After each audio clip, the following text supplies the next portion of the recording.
If you wouldn't mind putting your name into the chat box to let us know that you are here, and so we can look at our registration list, double check to make sure we have folks checked in correctly. That would be appreciated. Thank you so much. Oh, and I should put my correct name so you know who I am. That's the part that I forget to do every time. There we go. My name's Julia. I work with the Utah Parent Center and the Family to Family Network. Tonight with the Tooele County Family to Family Network, we are so happy to have this conversation about Sibshops. The deep conversation about siblings, those awesome, beautiful folk that we get to have in many of our families. So let's go another 2 minutes and then we will start with our night. Does that work for you both, Anna and Kiki? Sure. Absolutely. Thank you.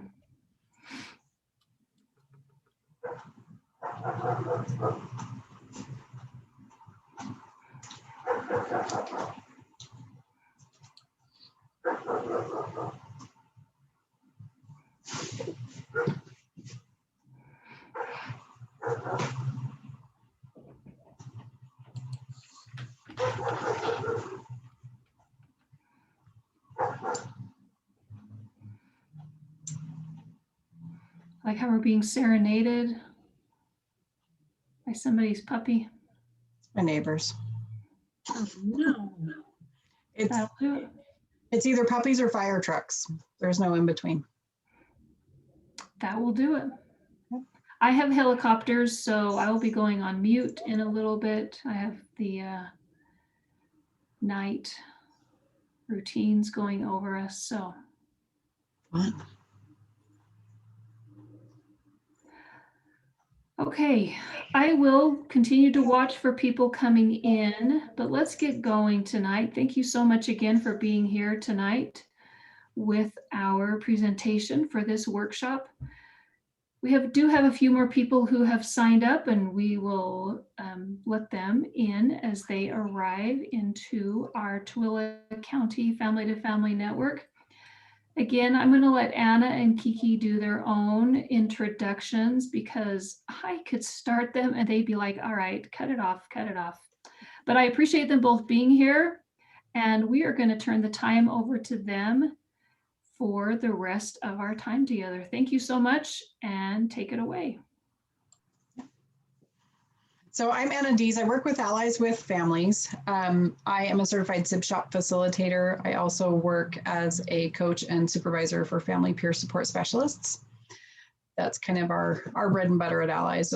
We do a lot of family peer support, but Sibshops is kind of my heart. It's my passion. So this is the fun stuff. I'm excited to be here tonight. Kiki Mulliner is here as well. Kiki, would you like to introduce yourself? Yes, my name is Kiki, and I am the training manager for Allies with Families, also with Allies with Families, and also a certified Sibshop facilitator, and I love it. Anna's son comes, and it's very fun. And I had a son with severe emotional, mental disabilities who unfortunately his life ended in suicide, which is fine. It was years ago and we're over it. But I come with that experience. Yeah. We both come with some lived experience. I myself am a Sib. I had a brother who, he's still alive. My brother is still alive. He had severe mental health disorders as well and was in residential care from about the age of 3 until institutionalization happened after in high school. He was institutionalized until he was 18 and really has kind of been there ever since in different capacities. And then I am also a mom of 2 special needs kids. So I have we have layers. We're like onions. So we're going to talk a little bit about what Sibshops is first. So we've got a couple of bullets here, but basically the Sibling Support Project was founded in 1990, and it was the first of any sort of sibling sort of foundation workshop in the nation. And in 1990, my little ones were already like 10 and 12, so I didn't benefit from any sort of sibling workshop. But I think at this point that my daughter probably would still benefit from an adult sib shop. I don't know that she's ever had the pleasure or benefit of really talking to other siblings about what her experience was. The program is a program of Kindering, which is another organization that embraces children of diverse abilities. And they've published books for and about brothers and sisters, and they host online groups. But I think probably the largest and most visible program is the Sibshops program that is nationwide, and they love and support us wonderfully. Yeah. Yeah. So when I was talking to Julie about this presentation, your leaders had pointed out some kind of bullet points of things that they wanted us to touch on. And one of them was kind of how to manage siblings' emotions. And I'm a firm believer that Mr. Rogers knew all of the things about emotions. And so you can't have a presentation with me without a Mr. Rogers quote. So anything that's human is mentionable, and anything that's mentionable can be more manageable. When we talk about our feelings, they become less overwhelming, less upsetting, and less scary. The people we trust that with that important talk can help us know we are not alone. And so we're going to kind of give you some tools and talk about how we facilitate mentioning the emotions so that we can help everybody manage them. Okay. So we're going to do an activity. You're going to want to turn your camera on for this because it's fun. But as special needs parents, I've heard for a long time, I might have this twice, that's fun. So I've heard from a long time that there's benefit to crossing the midline, right? In therapy, we've been told, get these midline crossing activities done. And our clinical supervisor recently gave me some really interesting information on the emotional and the mental health side effect of crossing the midline. It accesses the central nervous system and the parasympathetic nervous system and calms us by accessing the midline and the corpus callosum. There is a handout that will be emailed to you about emotional regulation and midline activities. This is just one of them, and it's a really fun one to do. It takes a minute. So And Anna, interrupt to say for people who were, I knew nothing. I had to explain to Kiki what a midline was. So right. The midline, yeah, it's the middle of your body. The middle line of your body is the midline. So anything that crisscrosses or uses both sides of your body is crossing the midline in the brain. So this one is a really quick 1-minute exercise that could be done if you have either a special needs child or a SIB having an emotion. Pause them for a minute, do a quick exercise, and then check in with them. And we've got a check-in exercise after this. So let's, oh, it's on this screen. Now we're going to work on our mental health with a focus activity called Pinky Thumb. What you're going to do is open your hands up like this, make sure your palms are facing you, close them into fist. We're going to put one thumb out on one hand, one pinky out on the other. And when I count to 3, we're going to switch. 1, 2, 3, switch. Let's try again. 1, 2, 3, switch. Now, some of you at home may be wondering, wow, this is more challenging than I expected. But guess what? Our brain loves challenges. And I want to break down what's happening in our brain as to why this activity is sort of challenging. So everybody put your fists like this, put them close together. This is about the size of your brain. And the way your brain works is that one half of your brain controls the opposite side of your body, which means the other half controls the other side. When we do two different things at the same time on each side of our body, we're working both halves of our brain. Our brain loves this. So that's why we incorporate these exercises. These are called neuroplasticity exercises. So let's try it one more time, but we'll break it down. Thumb out, pinky out, thumb in, pinky in. Thumb out, pinky out, thumb in, pinky in. As we get better, we'll go back to both out, both in, both out, both in, both out, both in, both out, both in. Great job. Keep practicing. Don't give up. I promise you'll get better and better as you keep going. So that's just a quick fun, and that there's a whole YouTube channel of 1 minute exercises. That's just a fun way to kind of stop, access that central nervous system, kind of calm things, get a giggle because it's complicated. I've watched this a dozen times and I still can't get my pinkies and my thumbs, but that's the fun part of it. And there's a vulnerability in that to show to your kids when you're sharing this. Okay.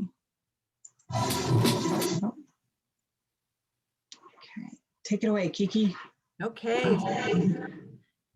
Let me get where I need to be. So I'm going to introduce, in this case, this is our Likert scale. So one, oh, it's lovely. I was looking at this much smaller. I can speak my native tongue.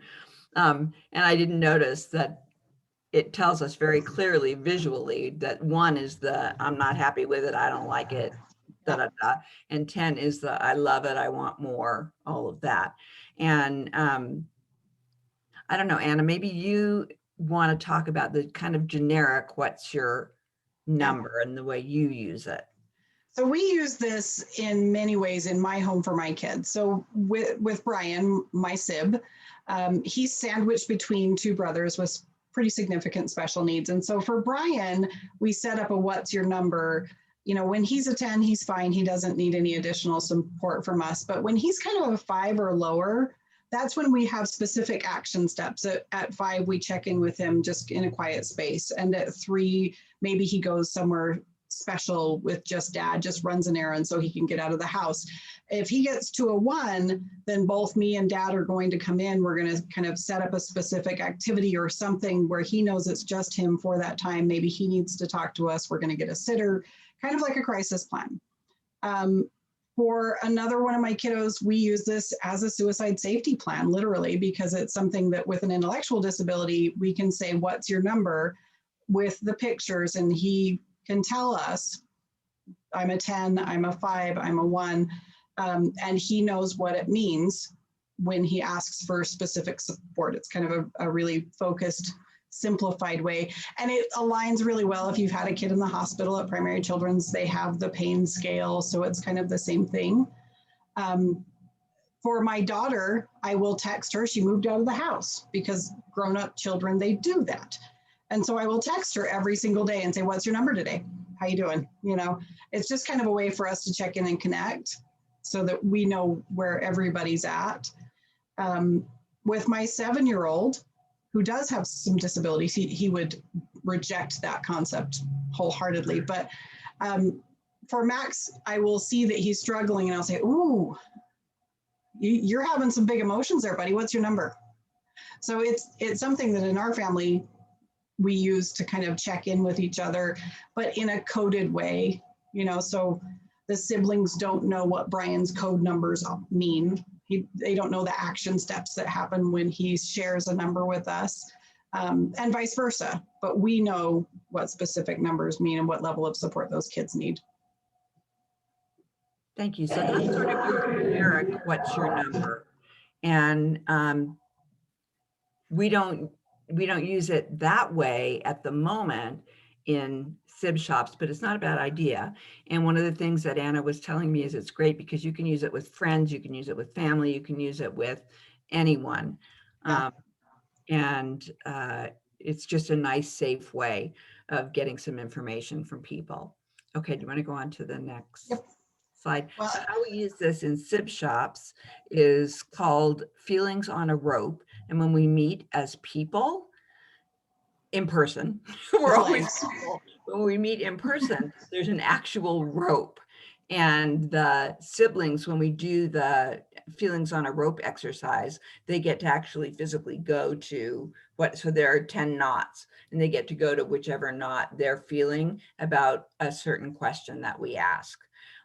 So it's very physical, and it's great. They get to look around and say, oh, so-and-so's, right next to me, and so-and-so's way down at the other end from me. And then we give them a chance to talk about why they have put themselves where they have on the rope, or why their number is what their number is. So they get a chance to kind of get into it, and everyone has a chance. It's just kind of a nice, easy way of easing into talking about feelings.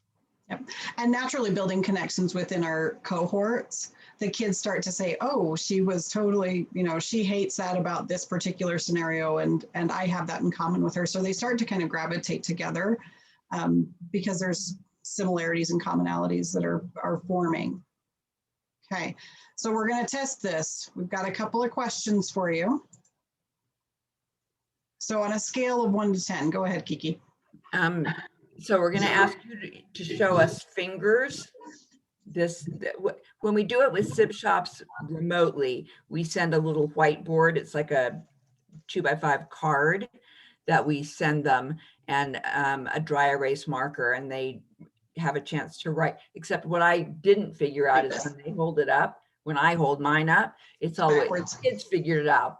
Mine's always backwards because I haven't figured out how to write it so it shows up forwards.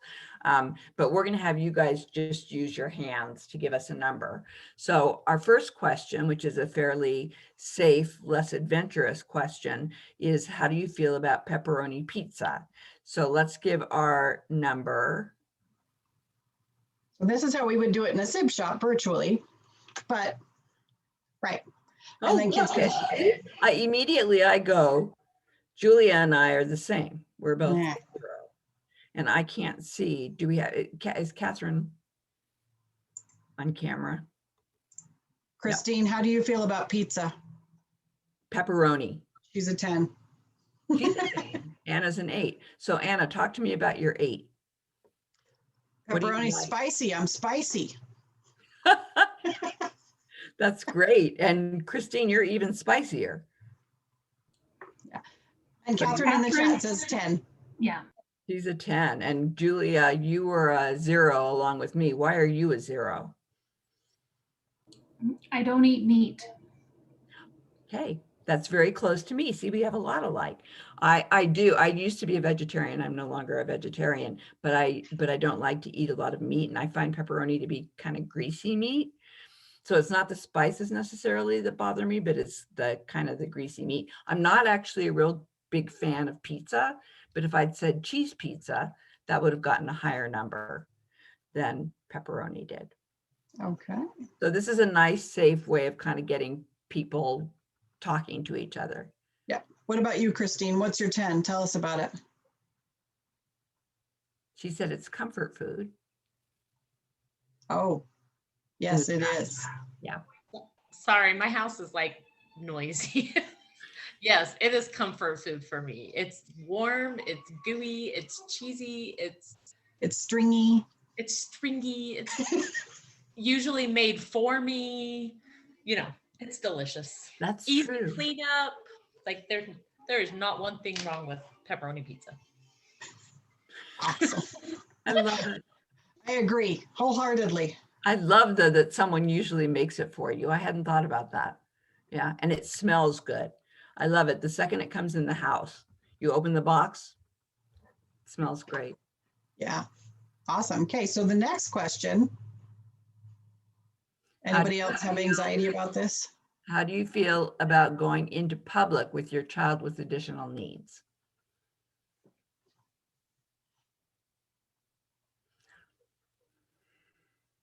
This is a 1 for me. This picture gave me anxiety, so I figured it was probably a good one to put here because this is a lot of perseveration. Catherine says 3. Yeah. I'm a 6. Really? That's interesting. So Anna, what, if you look at this picture, what's giving you agita about this that makes it a, what is it, a 1? It's a 1. I know that I'm about to spend 2 hours in the Walmart toy department looking at every single Lego set and every single toy that I know he's not going to spend his money on. We have to explore the Dora the Explorers and the Blue's Clues and all the things that I know he's not going to spend money on, but we're there and we have to look at all the things just in case. Oh yeah, that's No. not fun. So Christine, in the chat, you said it's a 10 now, but it, before COVID, it was probably a 5. Oh, So tell me a little bit about that. You can type it if you want, or we don't mind your noise. we really don't. Well, I actually, before Anna, We ruined it. well, that's the same for me. Like my kids could spend 2 hours in the toy aisle, and I'm not a very good just sit around kind of person. No. So I would be like, I gotta do something. Like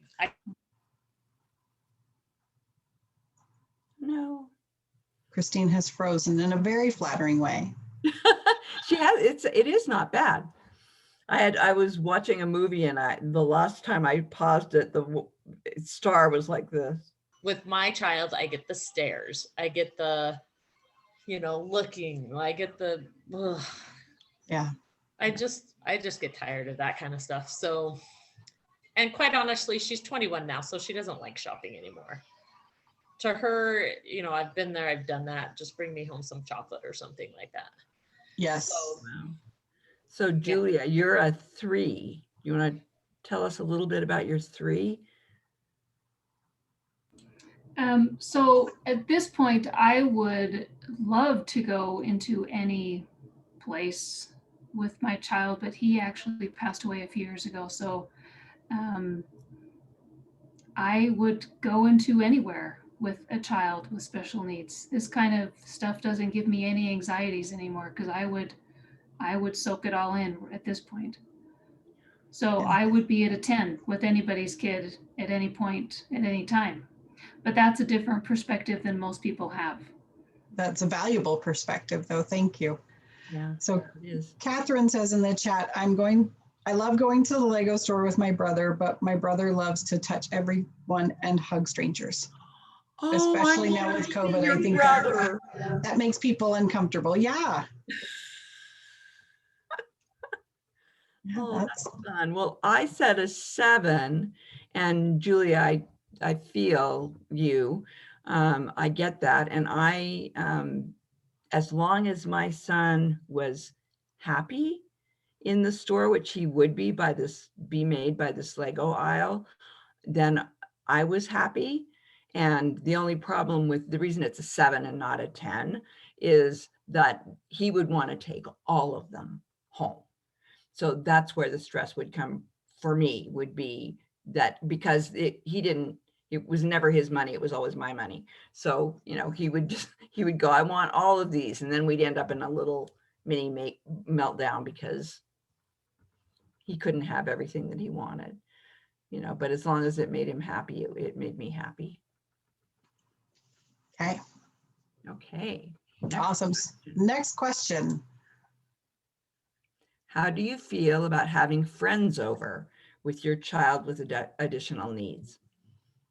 So we can talk about that as parents, or we can talk about it, Catherine, as siblings. Let's flash up our feelings. See, how do I feel? My friends, I'm a 10. it depends. So I think it depends on the friend. Mm-hmm. I think it could depend on the friend. My close friends have known my kids since they were tiny, so they're just Zach and Max to my friends. But I acknowledge that that's not everybody's experience. What about you, Kiki? No, mine is a 6 because I'm sort of meh. And my answer was, it depends on who the friends are. And it would it would make a difference how Ted was feeling, because he could be fine, or he could be jealous. And if he was jealous, then he would act out, and then it would be horrible. But most of the time he was fine with them, and then it was fun.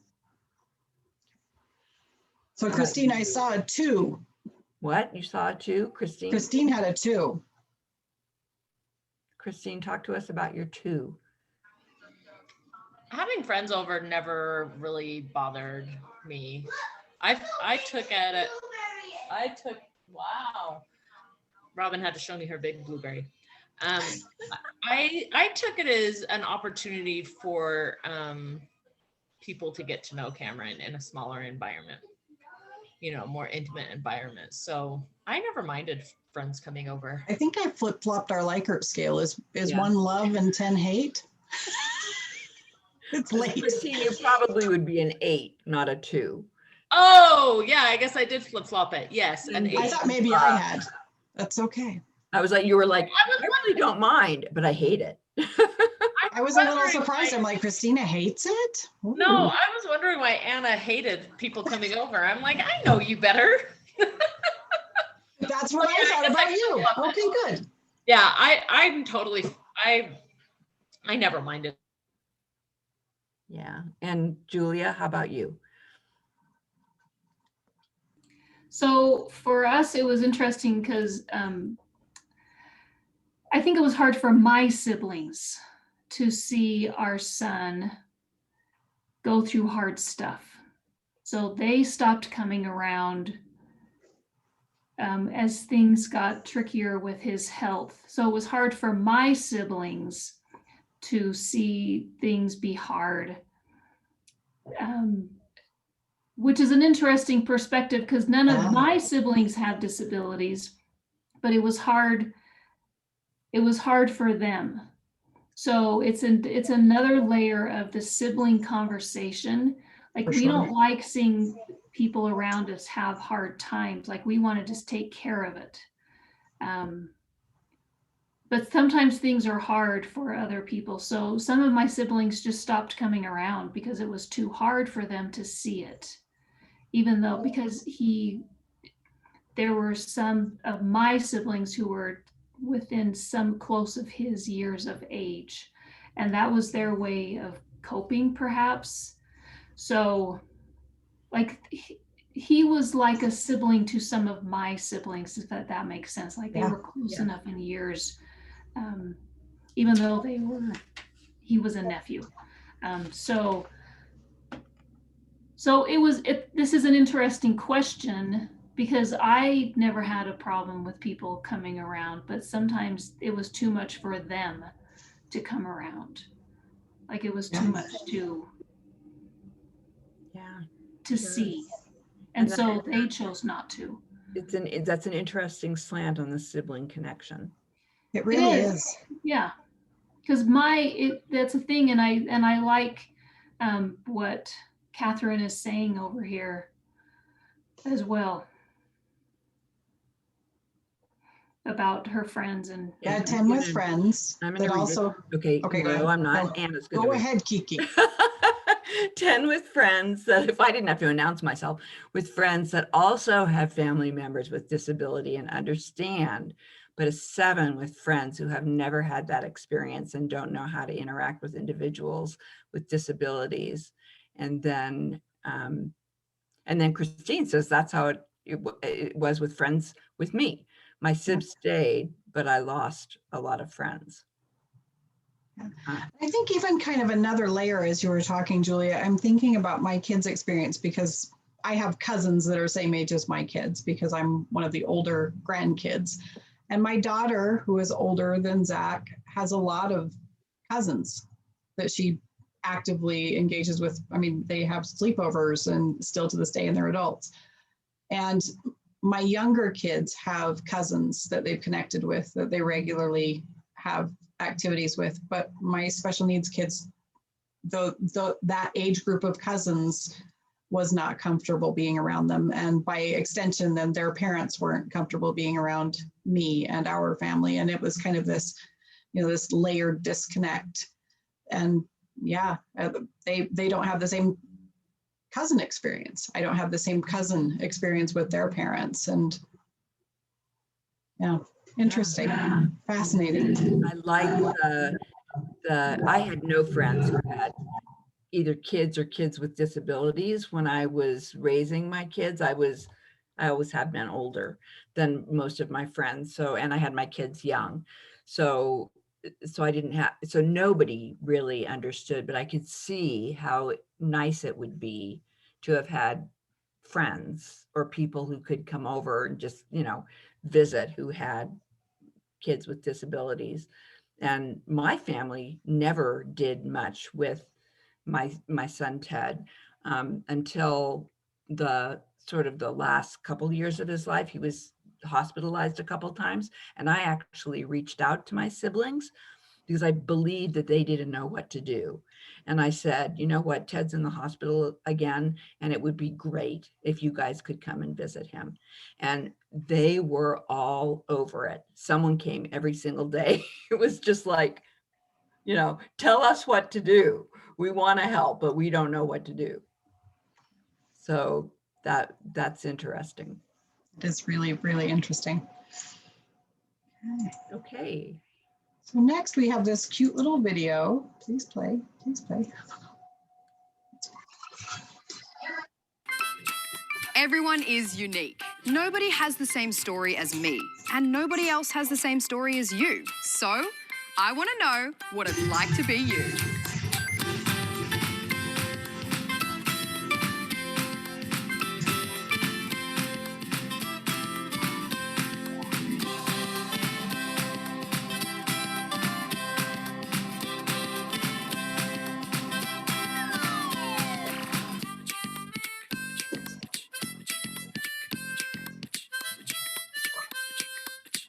We all have different identities, and just like every person is different, every relationship with our brothers and sisters is different.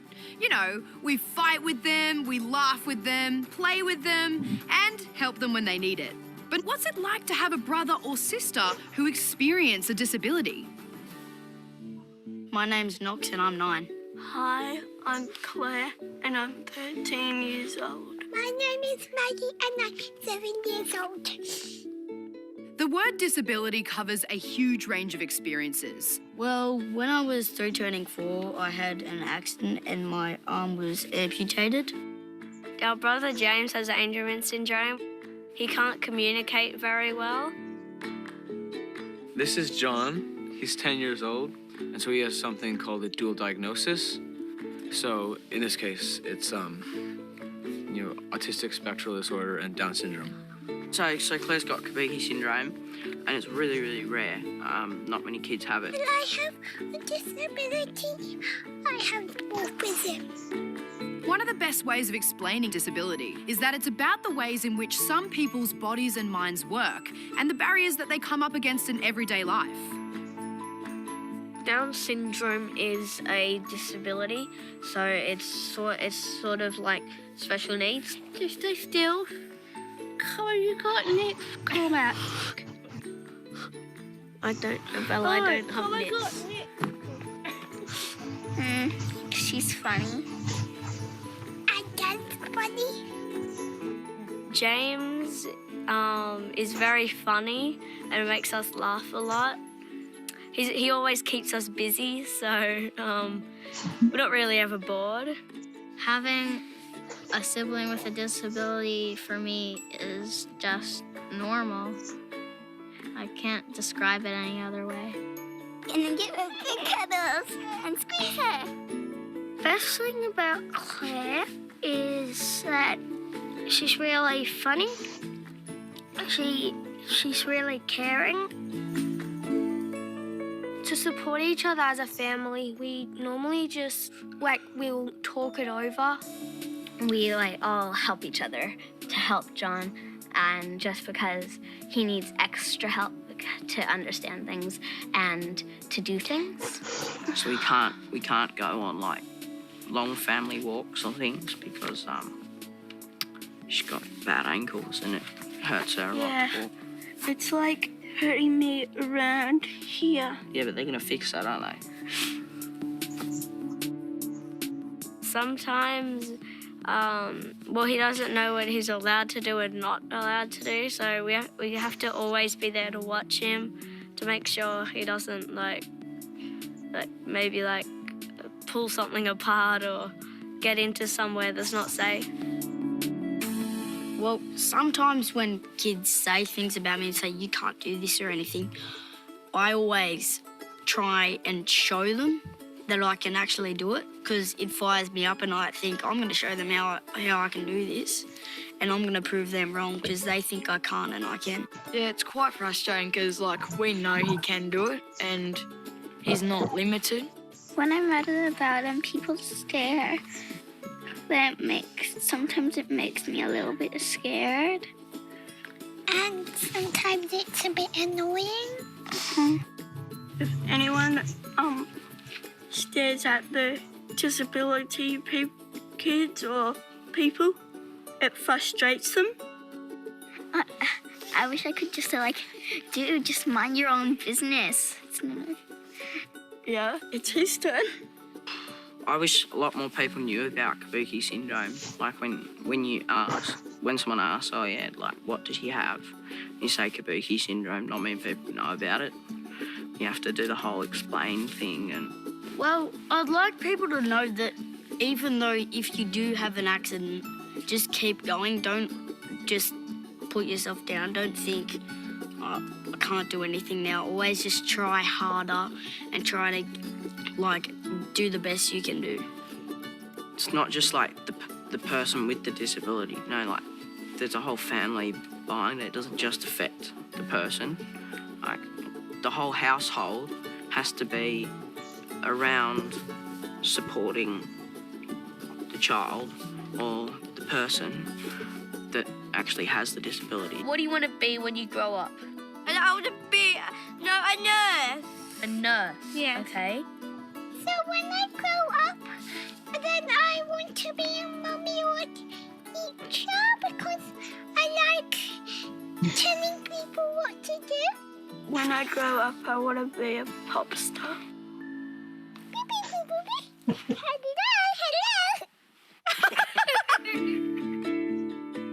I would sum up having a sister with a disability as a better sister, a better older sister.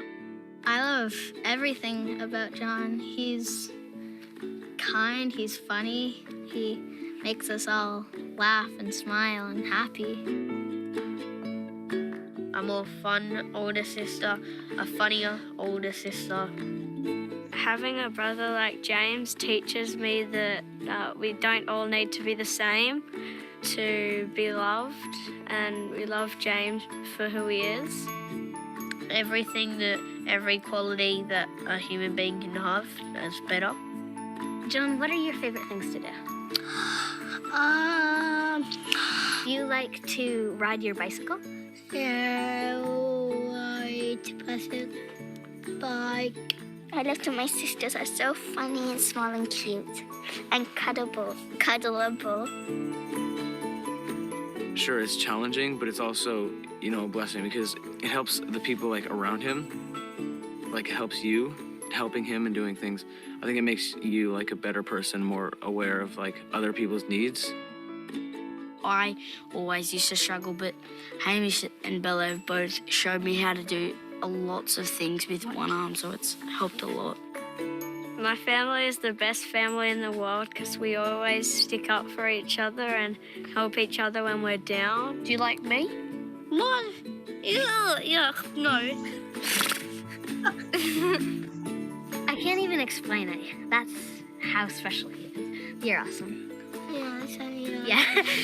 Yeah. Awesome. You're awesome. The good thing about hearing different stories from our friends is that we can learn to appreciate all the ways that we're different and all the ways we're the same. Hopefully, the more we can listen and understand, the more kind, empathetic, and supportive of each other we can become.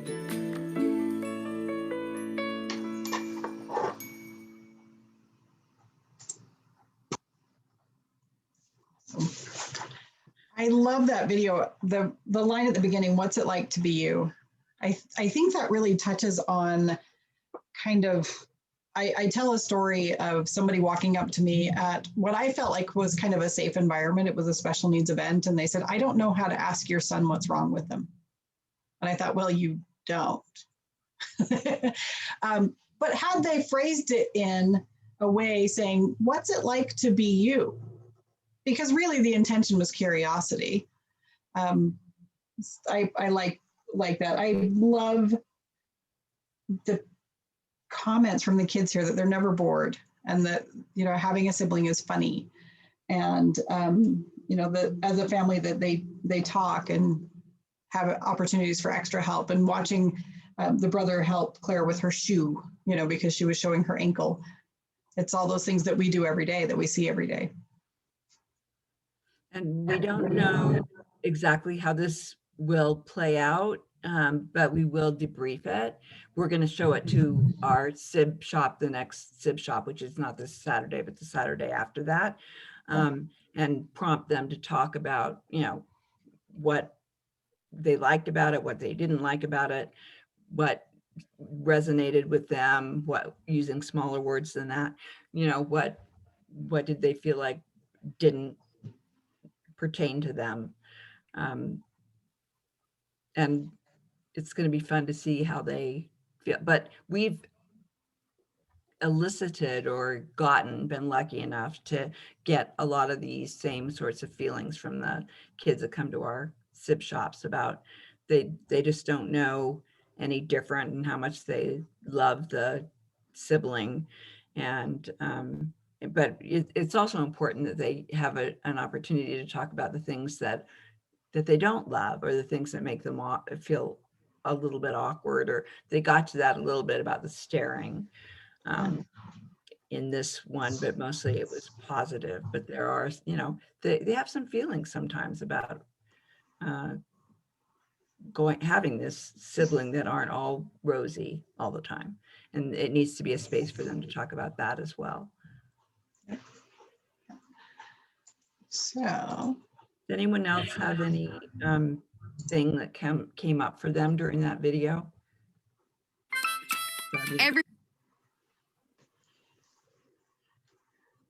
Okay, sorry, Anna. No, it's okay. It's me. Any thoughts, Christine? Yes, sorry. I've started typing it in the chat, and then I'm like, never mind, that's too much work. So for me, I love those sweet, sweet siblings that are just like, he's our brother, she's our sister, you know, like that's them, you know. And because that's the way I've always felt with my kids, that being a sibling to a child with special needs gives you something that you cannot learn anywhere else, like anywhere else. And I think that's really special. And when we were deciding to have our last child, I'm like, if anything, this sweet little person will just be grow to be another adult in this world that has this awesome something, you know. I can't even pinpoint what to call it. It's just an awesome, it's beyond empathy, you know. It's just, I don't know. I feel like their whole physiology changes as a sibling. Yeah. And that, like, you can't learn that anywhere else. And if you allow yourself as like external family members and friends, I think you can get it there too if you're close enough with the child. But you just can't learn that anywhere else. And I think that's so touching to hear that from all those siblings. Yeah. Yeah. When I went to LA to get trained, and they had a panel of adult siblings, and one of them explained their sibling experience as empathetic intuition, like this really so much deeper empathy that they just intuitively knew what people needed because of their experience with their sibling, that caregiver, that kind of dual role, that existed. And I thought that was a really fascinating way to look at growing up, because I would say that's true of me. You know, growing up with my brother, I am very well attuned to other people's, mostly anger, to be honest. But, but I don't know that I would have had that experience or that skill had it not been for my upbringing. So yeah, interesting. Catherine or Julia, do you have any thoughts on that?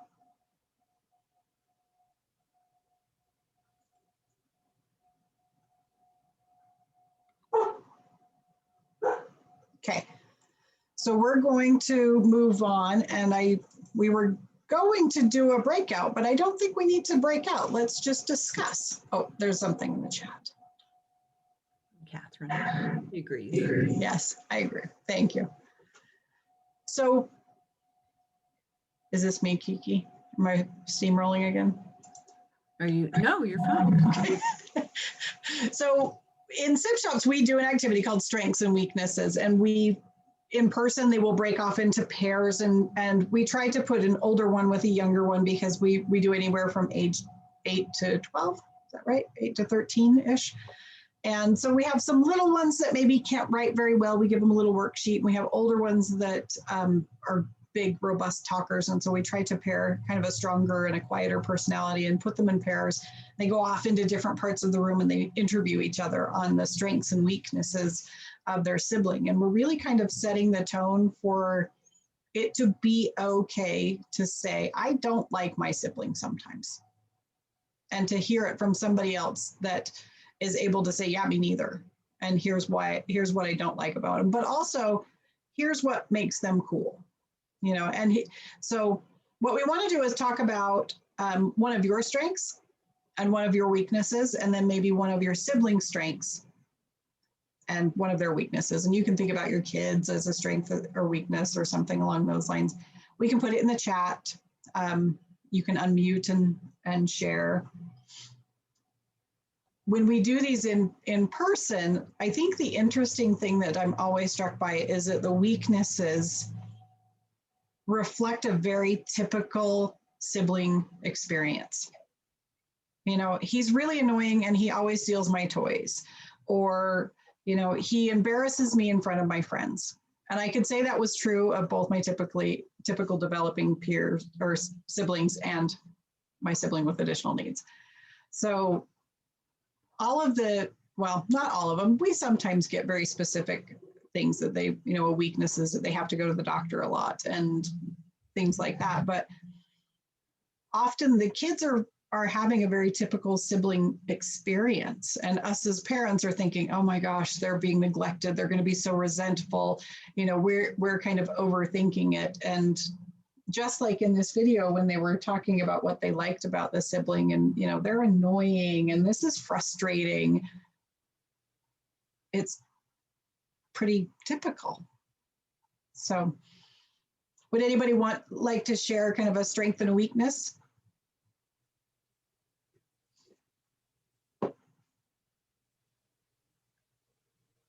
If I could figure out who I was going with. I'm trying to think. Okay, I'll start. I'll give it a wing. So my strength was probably patience, and my weakness was impatience. Which is interesting because I was patient until I got to a certain threshold, and then I would lose my temper, and that would be frustrating for me. And then, do you want me to talk about Ted's strengths and weaknesses? Sure. That how we do this. So I would say this is interesting. Ted's strengths were he was wise. I say he was an old soul. He was wise beyond his years, and he always had the best advice to me, and no matter what I was facing in my life. He always was just this little body that had this big, deep sort of understanding of human beings, because being human for him was very difficult. And by the same token, I would say that his weakness was the same as mine, which was sort of impatience and an inability to get his needs met, and a frustration with that, and he would lose his temper. And then, so for both of us, the weakness is losing our temper when we both wanted to be better than that. But also Ted had a weakness for Eskimos. Yes, he also had a weakness for Eskimos. I'll tell my Eskimo story. My son was just a unique person, and he was very bright. And in first grade, he got expelled from the first grade for saying that he hated Eskimos. And it wasn't that he hated it. So anyway, the teacher said, I can't just sit in the class and let him say he hates Eskimos. That's racist. And I, knowing there is not a racist bone in my son's body, I said, what were your assumptions about that comment? And she said, well, of course he hates Eskimos because, whatever her bias was. And she said to me, what would you have done if he had said that in your class? And I said, I would have asked him to tell me more. What is it about Eskimos that is making you say that? And he told me when he got home that it was, they were talking about things at a really simplistic, kind of naive level, and he wanted to really learn something about Eskimos, but he had that weakness. He'd get frustrated, and it was just like, it just came out, I hate Eskimos. But if she'd asked him what it was, and he would have said, I hate talking about this kind of stereotypical stuff we're talking about Eskimos. And this tells you how old he would be 39 now, but Eskimos was still an okay thing to call them back then. Okay. Do you have thoughts, Christine or Julia or Catherine?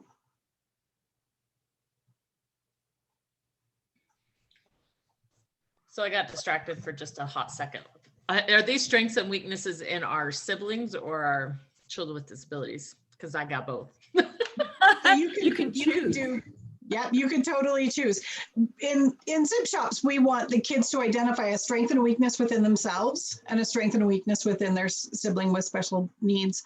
And we do that so that they can see that they're human, but we also set up this space. We really don't guide or therapize at all. We facilitate a space where it's safe for them to share with each other and just kind of set up these specific questions. And so you could choose yourself and Cameron, you could choose yourself and one of the other kids. Robin, I'm sure Robin has some hilarious strengths, like giant blueberries. Yeah, I'd be here all night with Robin. No, I'll start with Cameron because I like the fact that it humanizes them. Yeah. Because when I used to go in and talk to her grade school about her, I would talk about not strengths and weaknesses, but I would talk about how she's alike and how she's different. So how she's alike is the kid loves candy. Okay. And she can hear, like when she was younger, they thought that she had some hearing issues. And I'm like, she can hear a candy being unwrapped from across the room. Like she knows when there's a Kit Kat in the room. And so I was just unwrapping a lifesaver. Oh, sorry, Cameron. She just heard that. No, she's right here. She's hanging with me. But in some silly way, I think that's a strength because, and she is so genuine about that candy, and she gets so excited about the candy. I think that's a strength. Weakness, of course, is since she wears her emotions on her sleeves, if there's something that she dislikes, it. That could be a strength. Well, that's true. That's true. It's a weakness for us. Rascal Flatts, Life is a Highway, hates this song. I don't know why. But every time it comes on, because we like to listen to Disney music, on I our was going to say, Alexa. and by extension, all of the Cars movies kind of across the board. Yeah, it's just weird. No, well, she doesn't bug the other Cars music that comes on, but yeah, for some reason, Rascal Flatts, not her thing. But and she'll scream. But I'm gonna do a sibling. So, because I imagine Luke doing this, right? Yeah. And I think Luke's strength, especially right now because we struggle with he's 16, so who doesn't struggle with 16-year-olds? Sure. But his heart, he has this heart made of gold, right? And so I would hope if he were speaking at one of these that he would mention that he has a heart of gold. He may have this crusty outer shell around it, but try and crack that shell. He's just warm and fuzzy inside. And I think that's a manifestation of Cameron. Yeah. Weaknesses, I'd be here all night, but because he's 16. But I think his heart is something that's going to save him in the long run, because he's such deep down in that little soul of his, he's a good kid. Yeah, that's awesome. For me, I think if I were to, well, I've always said that one of my strengths is my humor, and anybody who knows me would probably hopefully agree with that. My humor doesn't hit with everybody.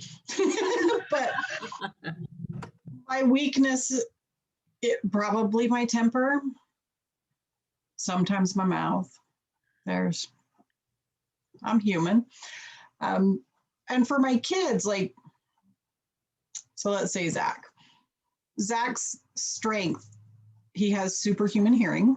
He knows when every single alarm clock on our whole street goes off through their walls. He knows when somebody's late. He knows when somebody's alarm hasn't gone off. He knows if their power's been out because their alarm didn't go off. It's strange. That hyperacusis is legit. And so one of his weaknesses is that he can't smell anything, which we just learned. 10 years of feeding therapy, he has no sense of smell.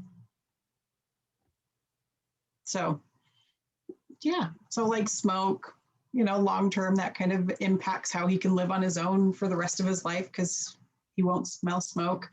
And we learned it kind of artifactually. He was in a foods class in high school, and they had him smelling things, and he said, well, don't worry about it, I can't smell anything. And we thought he was kidding, and they almost sent him home for COVID. And it turns out he's never been able to smell anything. Who knew? Who knew? Would have been good to know. We probably should have asked. 10 years of smell it, kiss it, lick it, bite it. Never once said, what do you smell? Tell me more. I could have used Kiki's tell me more. Yes. Yeah, tell me more about that. What about you, Julia?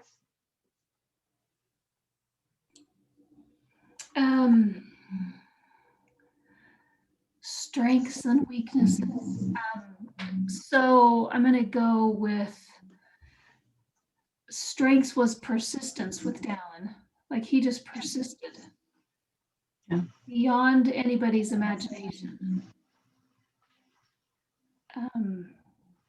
Like, he just didn't care what you thought. He was just going to keep going, because I don't think he cared what people thought. He didn't take it into his periphery. Right. He just did his thing. And weaknesses, that didn't come into his realm. So I don't really think about his weaknesses, because it wasn't part of his equation. They were just around the perimeter, but it wasn't part of him.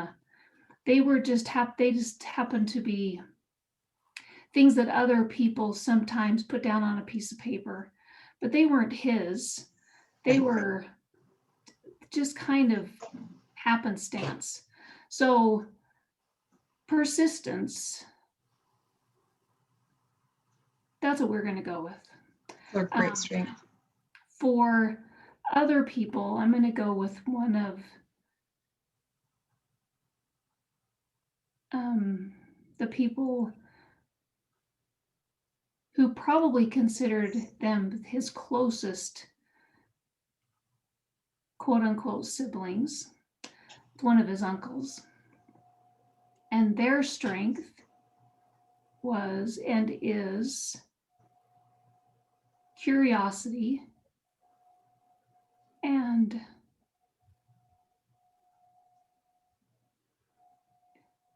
similar to a lot of those kids in that video, just open-minded and heartedness. Yeah. Yeah. The weakness is like when we saw that one brother putting the shoe back on, right? Yeah. She was trying to show her ankle and where it hurt. The brother was trying to do things too quickly for her. She could get that shoe on probably back again. And he was like, yeah, they're going to fix that. And he was putting it back on for her. So probably the weakness of this one is he wants to fix things fast. Yeah. And sometimes we can't. And that's hard. So it can be a strength when we want to fix things quickly, but it also is really hard on the person because you can't always fix things. Yeah. Absolutely. So that would be, those are the two I would say about. Awesome. Thank you. So, do we have any questions? Christine? Christine is our sole participant. It's down to you now. Thanks for coming. No pressure. So you may have gone over this, but what, okay, what's my question?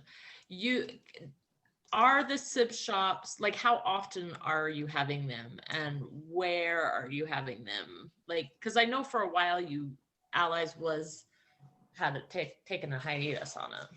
Yeah.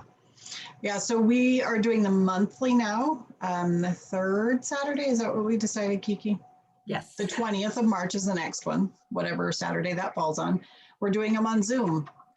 So we're doing them socially distanced and virtual, at least for now, through May. So March, April, and May, we have it on the same Saturday of the month. And actually, I can advance to this. So we have this QR code goes to our registration link. And there is a flyer that will be emailed out as well. So yeah, we're doing them virtually for now. Hopefully in May, maybe we can go to a park and do some outdoor socially distanced stuff with masks. We'll see what May brings. But this has been fun because we actually are able to kind of get everybody from statewide. We have a family coming from down south, so we can go border to border and get all the kids. Did you have something to say, Kiki? No, that was my north to south, east to west. We get, we span that distance this way. Yeah. And they're only an hour and a half, whereas when they're in person, they're, is it 3? Like 3.5 hours. It's a whole afternoon when we do them in person, but 90 minutes on Zoom. Which is plenty.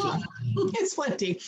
It's fun though, because we mail them a little care package. And so they each get to open the same craft and the same snack and the same fidget toy and the same, kind of fun activity and follow along. And they have the same coloring activity or whatever we've sent for the week. And so that's fun. They get mail, which is fun and exciting for them. And there's, new shiny crayons or whatever, just something fresh and exciting for them to look forward to that's just for them. We do email stuff out to the parents to kind of set up the environment for success for the kids. So we ask that no other siblings are in the room. We want them to have a safe space to share openly. We don't want the sibs to hear what their siblings are saying about them, but we want them to be able to say it if it needs to be said. And that can be easily addressed with headphones. or closing a door or having the parents kind of plan around it. But we send out kind of some ground rules for parents to set up the environment for success so that it's safe for everybody involved, so that everybody feels safe to share. I kind of love that. I like the response on like versus the in-person how they used to be. I think that would be kind of cool. It's fun. Sometimes it goes off the rails. Sometimes we found we can't let them do all of the ground rules because they say snack is first, presents are first, like they change all the rules and then we lose control.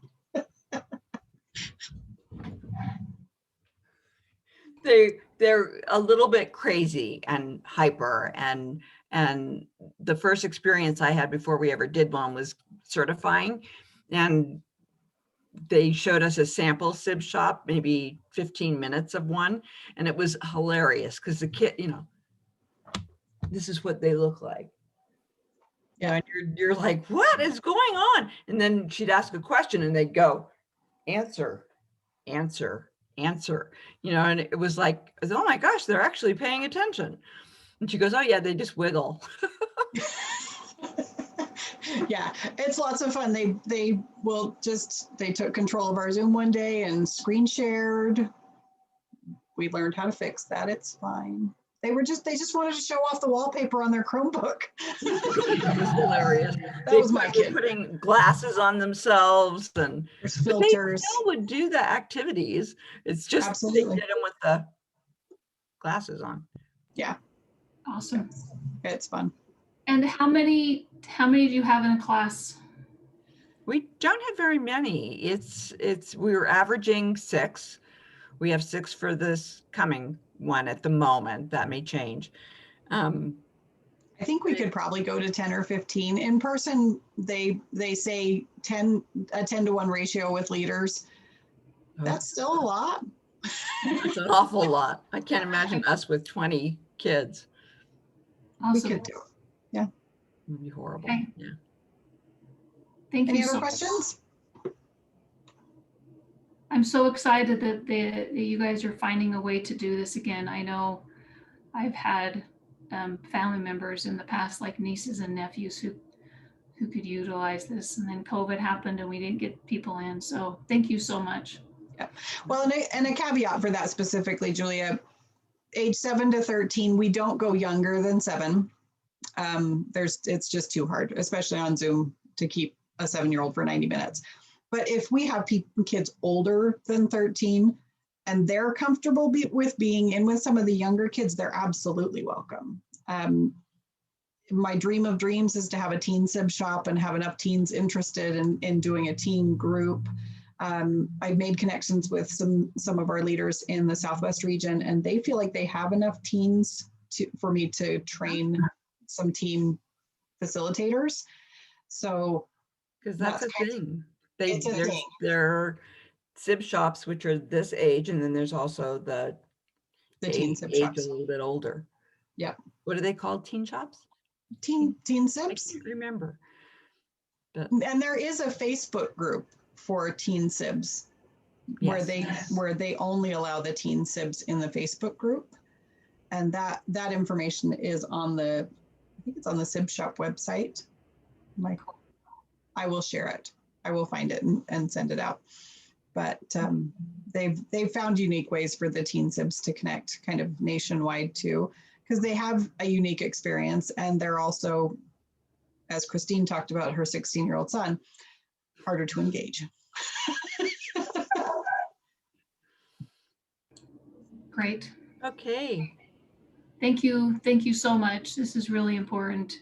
I know there were others who wanted to be here tonight, so I appreciate being able to record this, and we'll